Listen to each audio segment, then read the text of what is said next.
வணக்கம் நண்பர்களே, முக்கியமான சில டாபிக்ஸை நம்ம பேசலாம். ஃபஸ்ட்டு டாபிக் என்ன அப்படின்னா, இயர் 2 வந்துருச்சா.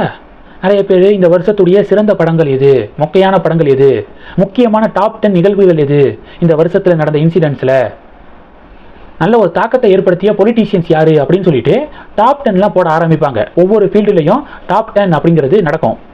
விகடன் அப்படி என்ன பண்ணியிருக்காங்கன்னா, நிறையா பொலிட்டீஷியன்ஸுடைய புகைப்படங்களை ஷேர் பண்ணி இந்த 2025 ஒரு மிகப்பெரிய தாக்கத்தை ஏற்படுத்திய அரசியல்வாதி யாரு அப்படின்னு மக்கள்கிட்ட கேள்வி கேட்டிருக்காங்க. அந்த புகைப்படத்தில் எல்லா பொலிட்டீஷியன்ஸுடைய பிக்சரும் இருக்கு. ஸ்டாலின் அவர்கள், உதயநிதி ஸ்டாலின் அவர்கள், இபிஎஸ், அண்ணாமலை, நயினார் நாகேந்திரன், வைகோ, திருமாவளவன், அடுத்து வேல்முருகன், கம்யூனிஸ்ட் சண்முகம், முத்தரசன், இது மாதிரி எல்லா பொலிட்டீஷியன்ஸுடைய புகைப்படமும் இருக்கு. மக்கள்கிட்ட கேள்வி கேட்டிருக்காங்க. கமெண்ட் செக்ஷன் போய் பார்த்தீங்கன்னா 3 பேருடைய பேர் தாங்க அதிக இடங்களில் இருக்கு. 1 அண்ணாமலை, 2 விஜய், 3வது சீமான். இந்த 3 பேருடைய பேர் தான் கமெண்ட் செக்ஷனில் அதிகமாக பார்க்க முடியுது 2025 அதிக தாக்கத்தை ஏற்படுத்தியவர்களுடைய லிஸ்ட்டில். இதில் அண்ணாமலையை பற்றி நம்ம ஸ்பெசிஃபிக்காக பேசணும். 2025 பொறுத்த வரைக்கும் வருஷம் ஸ்டார்ட் ஆகி 3 மாதத்தில் அண்ணாமலை மாநில தலைவர் பொறுப்பிலிருந்து விலகிட்டார். நயினார் நாகேந்திரன் அவர்கள் பாஜகவுடைய மாநில தலைவராக நியமனம் செய்யப்பட்டிருக்காரு. கடந்த 8 மாதங்களாக நயினார் தான் பிஜேபியுடைய ஸ்டேட் பிரசிடென்ட். அண்ணாமலைக்கு எந்த பொறுப்பும் இல்லை. இப்போ நீங்கள் சீமானை எடுத்துக்கிட்டிங்கன்னா, சீமானு நாம் தமிழர் கட்சியுடைய தலைவர். விஜயை எடுத்துக்கிட்டிங்கன்னா அவர் தாவேக்காவுடைய தலைவர். ஆனால் அண்ணாமலை பிஜேபியில் எந்த பொறுப்புலையும் இல்லை. பட் ஸ்டில் அந்த ரேட்டிங்ஸில், கமெண்ட் செக்ஷனில் அண்ணாமலையுடைய பேரை அதிகமாக பார்க்க முடியுது. அப்போது டிஎன் பாலிடிக்ஸில் அண்ணாமலை எவ்வளோ பெரிய தாக்கத்தை ஏற்படுத்தியிருக்காருன்னு பாருங்களேன். பெரிய விஷயம். எந்த பொறுப்புலையும் இல்லாமல் இப்படிப்பட்ட ஒரு காம்படிஷன் கொடுக்கறதெல்லாம் வேற லெவல். 2வது டாபிக் என்ன பார்க்க போகிறோம்? 2வது டாபிக்கு கம்போடியாவுக்கும் தாய்லாந்துக்கும் ஃபைட்டுங்க. அடிக்கடி சண்டை நடக்குது.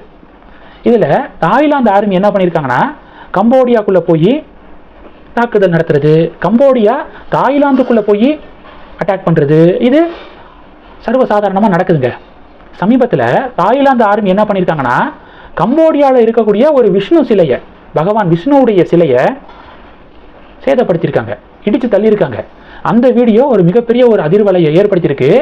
இதற்கு இந்தியன் கவர்மெண்ட் களமிறங்கி தாய்லாந்து கவர்மெண்ட்டுக்கு கண்டனத்தை பதிவு செஞ்சுருக்காங்க. சண்டைனா உங்களுக்குள்ளே வச்சுக்கோங்க, ஏன் ஹிந்து தெய்வத்தை, அதனுடைய சிலையை சேதப்படுத்துறீங்க அப்படின்னு சொல்லிட்டு தாய்லாந்து கவர்மெண்ட்டுக்கு வார்னிங் கொடுத்துருக்காங்க இந்தியன் கவர்மெண்ட். கடைசி டாபிக் என்ன பார்க்க போகிறோன்னா, இந்தியா சீனா இடையேயான ரிலேஷன்ஷிப்பு முன்னாடியை விட இப்போ கொஞ்சம் முன்னேறிட்டு வருது. கல்வான் வேலியில் நடந்த இஷ்யூக்கு அப்புறம் ரொம்ப மோசமான நிலைமைக்கு போணுச்சு. இப்போ கொஞ்சம் கொஞ்சமாக இந்தியா சீனா இடையேயாக சுமூக உறவு இப்போ வர ஆரம்பிச்சிருக்கா. இப்போது சீனாவுக்கும் அமெரிக்காவுக்கும் சண்டை. இந்தியாவுடனான எல்லை பிரச்சனை தணிந்துள்ளதை பயன்படுத்தி இந்தியா அமெரிக்கா உறவை பலவீனப்படுத்த சீனா முயற்சி பண்ணுறாங்க அப்படின்னு பென்டகன் புகார் கொடுத்துருக்காங்க. பார்டர் இஷ்யூ கொஞ்சம் கொஞ்சமாக சால்வ் ஆகிட்டு இருக்கு இந்தியாவுக்கும் சீனாவுக்கும். இந்த சான்ஸை பயன்படுத்தி எங்களுக்கும் இந்தியாவுக்கும் பிரச்சனையை தூண்ட பார்க்குறாங்க சீனா அப்படின்னு சொல்லிட்டு அமெரிக்கா ஒரு பக்கம்.